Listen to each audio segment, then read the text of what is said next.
Fala galera do G-Fight, Diego Ribas direto de Las Vegas, numa conexão super especial com São Paulo, with the one and only Mr. Chael Sonnen. How are you? Thank you for your time. I appreciate it. I am still famous and still rich, so I'm doing good. Thank you. Perfect. Chael, when did you get the call to fight this fight, and how was your reaction about it? Oh man, I got to tell you, this comes up quite often. I mean, I hear somebody's got an idea to fight Anderson Silva once or twice a year, but this one just felt different. Like there was just something about it that felt real. It felt like, hey, this is a sincere offer, and these people that are looking to organize this are actually going to be able to organize this. So um, it was a rare opportunity. It was not one that I was expecting. That's for sure. And before this call, were you thinking about doing boxing matches? Well, I've been thinking about beating up this bum named George Masvidal, and not because I want to pick on somebody that sucks or somebody that's weaker than me, but he challenged me. I've been at this sport a long time. I have never been challenged in my zero times. I have never been called out. This was the first time, so I had to answer the challenge. So I was getting ready to beat up George Masvidal, and the opportunity came to warm up on Anderson Silva, and I thought that made a lot of sense. Okay, so if it was not Jorge Masvidal calling you out, maybe you wouldn't be ready to fight Anderson. Is that you were saying? No, I would always take the opportunity. I would not have said no to it, but I mean it just happened that I had my mind on boxing. I was starting to kind of understand some strategies and spend more time in boxing gyms and inundating myself with their rules and things like this. I was already in that process when I got the call for Anderson. I have a lot of questions about Anderson, but just to clear the situation, how how how this beef with Jorge did start? What's going on between you guys?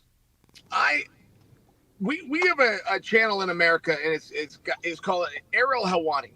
And Masvidal went on Ariel Helwani and he just started saying that he wanted to fight me. He started challenging me. And I don't know where it came from. I was just a viewer. I was with my kids and my wife. I was watching Ariel's program and there's Masvidal, who I was a fan of. I like George Masvidal. I've known him for 20 years. All of a sudden he calls me out. Says we're gonna box. He's got his own promotion. He's got the whole thing figured out. Uh, that was it. I mean, I had no choice. I sent Errol Hawani a text right there when George was live on the show, challenged me. I sent Errol a text to tell him I accept. Got it. Okay, let's talk about Anderson Silva now. Chill. You and Anderson, you both have like an amazing story. It's part of the history of MMA, and it fits perfect that he's gonna have his last dance in Brazil with you.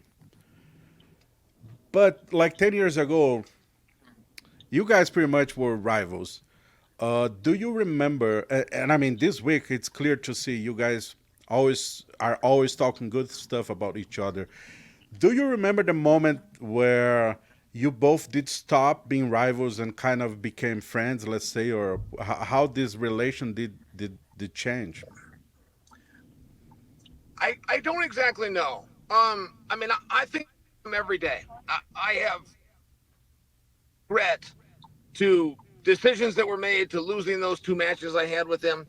I I always tip my hat to him. He was the winner, and they were fair fights. But I also believed had I made other decisions, I could have won not just one of those fights. I thought I could have won both of those fights. So I every single day I think about him. It goes through my mind in some fashion. Or I go back to that moment, or I fantasize about having this opportunity. Um, and then I was doing some announcing. It was Anderson versus Jake Paul, and I got invited in to do a level of announcing for that. And somewhere in that process, I just started to understand Anderson differently. I started to look at him differently. The chip that I had on my shoulder started to go away.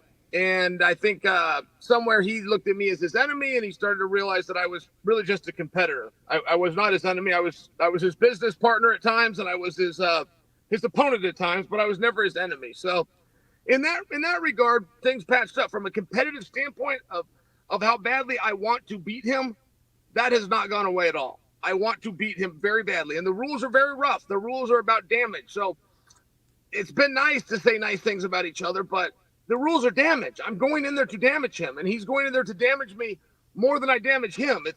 pretty straightforward. Tá gostando desse vídeo? Seguinte, antes de você assistir ele até o final, por favor, deixa o seu like e confere se você está inscrito aqui no nosso canal. Além disso, também confira e clique no link que eu deixei fixado aqui nos comentários. Através dele, você consegue assinar o UFC Fight Pass Brasil pelo All Play e com 20% de desconto. Se você assinar o pacote anual, sai pelo valor de R$ 24,90 por mês. It's interesting because you were talking about Jake Paul's fight. It was in Arizona and I was there. Khalil, I did spoke with Khalil. I spoke with Khalil like a few days ago. Khalil Silva, Anderson Silva's son, and he told me that during that week, when you talked to him and you did explain to him why all the trash talk years ago happened. Do you recall this conversation? Would you mind Yes. to tell me how was the conversation? What did you tell him and why? Well, I thought about Khalil a lot. I thought about his brother, and I will tell you why. After I got done with Anderson, it was a very big fight, but we had a press conference, and Anderson got called in first. We're both in the hallway. Anderson gets called in, so he goes in. Well, Khalil was standing there with his brother, and they were just kids at the time. They were probably 11 years old, 10, 11, 12, something like this. So now there's the two of them, and there's me in the hallway, and we never met. We had never spoke, but they kept looking at me thinking, hey, that's the bad guy. That's the monster. Like almost like they didn't feel comfortable to be there. So I thought about right in that moment, going over, getting on a knee. So I was looking them in the eye and just saying hello, introducing myself and explaining to them how great their father was and that this was just competition. But I didn't do it.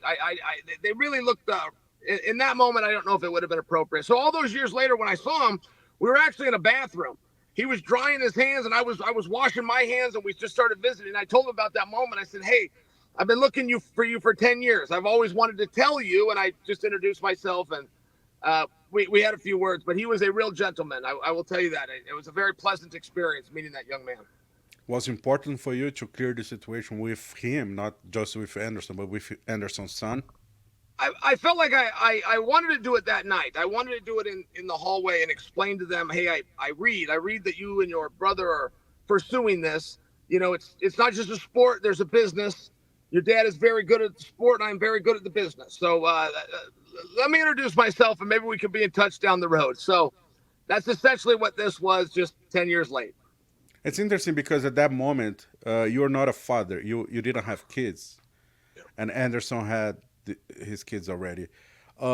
Moving forward 10 years later, almost 15 years later, do you think the fact that you have kids now maybe would have changed the way you did promote your fights? Because I don't know, because maybe your opponent would have kids, and maybe Sure. the kids would understand the trash talk, let's say. Do you think Sure.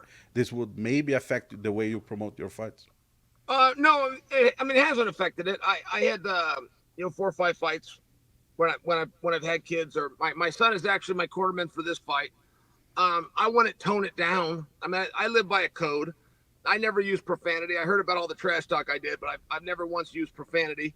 I mean, I just offer that as an example. I created the entertainment era that we're currently living in, and these guys all got a curse to sell albums, but I don't. So I mean, it's just one of these different things. And no, I wouldn't have done anything different. No, I explained to my son, if you want to get noticed in this business, you got to stand out. And martial arts, any kind of art, is an expression. It's a form of communication, and there is no better way to communicate than to speak. Perfect. Beautiful words. I live in Vegas, so I'm going to be at the MMA Awards. Hopefully, I'm going to see you and Anderson there this year. You're a UFC Hall of Fame. How important is that for you now, Chael? Well, that was very beautiful. And that was a real surprise when Dana White and the organization did that. I had no knowledge. I was cage side. I was just being a fan. And that was really thrill. It really was a big deal. There's not a lot of times that you can get recognized for your work or something like this, or understand it from my perspective. I'm getting recognized. I lost. I've never lost anything in my life and been praised for it. So kind of a unique situation for me. But I'm in very good company, surrounded by people that I admire. So it was a real compliment for me. Yeah, it's interesting because you have said that, I mean, pretty much everybody in the MMA business agree that John Jones, GSP, and Anderson are the top three, right? And they don't have any fights in the UFC Hall of Fame, just Anderson. And among all these Anderson fights, it's the fight with you. So means a lot, not just for you and Anderson, but for the sport, right? Thank you. Well, thank you. That's very beautiful. I appreciate that. They, yeah, I got a lot of record. I got to tell you, I got a lot of record. I never got the one that I wanted. I wanted to beat Anderson. I wanted to be the champion of the world. I never got it. But I got a lot of other records. And I'll just throw one more at you to punch my own ticket here. But I've beaten more Hall of Famers than anybody. You go look at the people that are in the Hall of Fame, and I'm counting Shogun and Vandalay. By the way, I think they're both going in. I've beaten more guys in the Hall of Fame than any other fighter. I belong in this Hall of Fame. In all fairness, that's my point. I had somebody push back and say, no, he wasn't a champion. You have to be a champion to be in the Hall of Fame. Well, I whipped a lot of champions, and I'm coming in the Hall of Fame. And you just said that you were looking forward to beat Anderson. Now Saturday, tomorrow, you're gonna have the chance to beat Anderson. How bad do you want that? Because everybody's talking about it's an exhibition match, but at the end of the day, like you said, it's pretty much about damage. That's Yeah. are the rules. Yeah. How bad do you want to beat Anderson? And I'll tell you that first off, it's not true. I've heard that it's an exhibition as well. That is not true. I got licensed this morning. I have my license in my pocket that I got this way. I mean, just to show you that this is not an exhibition. I'm actually in a position where I can prove it. And I don't know why they started saying that. I wouldn't try any less. I wouldn't try any hard. I don't really know the difference. There's going to be 3 judges. Knockouts count. TKOs count. Disqualifications count. I mean, I don't understand what the term exhibition. But just to clear up for anybody that says it is, this is not an exhibition fight. This is sanctioned by the WBO, and the Brazilian Athletic Commission is overseeing it. There is no exhibition. This is a fight. This is a professional boxing fight. It will go on our records. Whoever's telling the exhibition. And by the way, I even heard Anderson say the word. I don't know if he doesn't know the translation or what that word means, but this is not an exhibition. Perfect. Even better for me. Even better for the fans. But that's a question. How bad do you want? How bad do you want to beat him? Since it's not an exhibition match. Nothing has changed. I wanted to beat him just as bad. I used to think I wanted to beat him because it was for the world championship. What I really wanted was the world championship. It turns out I was wrong. What I really want is to beat him. Okay. I've been following you during the whole week, all the interviews and podcasts. Yesterday, I saw you something that I guess was the first time that I saw when you recognized that you actually tapped in the first match against Anderson, and you did tap when you fought Paulo Filho. Um, both situations, I guess you had the chance, and you pretty much said you didn't tap at that moment just because of the rules. I don't know, but you actually tap, and now you were outspoken about it yesterday. Do we see a different Chael? No, I mean, to clear that up, I heard from people that I said I didn't tap, but I have never said that. The whole thing's on tape. I mean, you can go watch those tapes. You'll never see. You'll hear people that say that I said that. I had an executive director in Nevada named Keith Kaiser that wanted to pull my license, and he said that I tapped out and that I lied about it. I never said I didn't tap. I had a lot of people say I don't think he tapped. I told them and corrected and said yes, I did. I was choked out. Whether I went out or I tapped out, I don't. But it was the right call. I have never said I didn't tap. Just to clear that up. So when they asked me the other day, that's actually when I learned that they were under the impression that I said I didn't tap. I did, but I never said otherwise. That's not accurate. We've never heard that in America. That was something I learned when I was in Brazil yesterday. Okay, perfect. Those fights were fair. They were stopped. They were fair contests. Okay, now it's always good to clear the situation because, as you said, there's always misinformation, Sure. mistranslation between American and Brazil. But yeah, perfect. Chael, how would you describe as an MMA fighter? What's the biggest legacy? What's your legacy as an MMA fighter? What is my legacy? Wow. I mean, I guess it's still going. I thought I was retired, but now I'm going to be the guy that comes back. You know, anybody can train and prepare for a fight, do it their whole life, be a second generation like some of these top boxers. Anyone can do that. A real man just steps in there, doesn't complain, doesn't prepare, doesn't care what the weight class are. I don't even know what the rules are. I couldn't possibly care less. I don't plan to follow them anyway. I will be the guy that you don't call out. Nobody has ever called me. I fought 51 men. I retired from this sport 5 years ago. Nobody ever called me out until George Masvidal came along and waited until I was retired to do it because he thought I would say no. He's going to find out I don't say no. And there's some people you play with. There's some people you don't. Put Chael Sonnen in the second category. Don't ever call me out unless you want to fight. Don't send anybody you want back. Last question for me. How is Chael Sonnen as a boxer?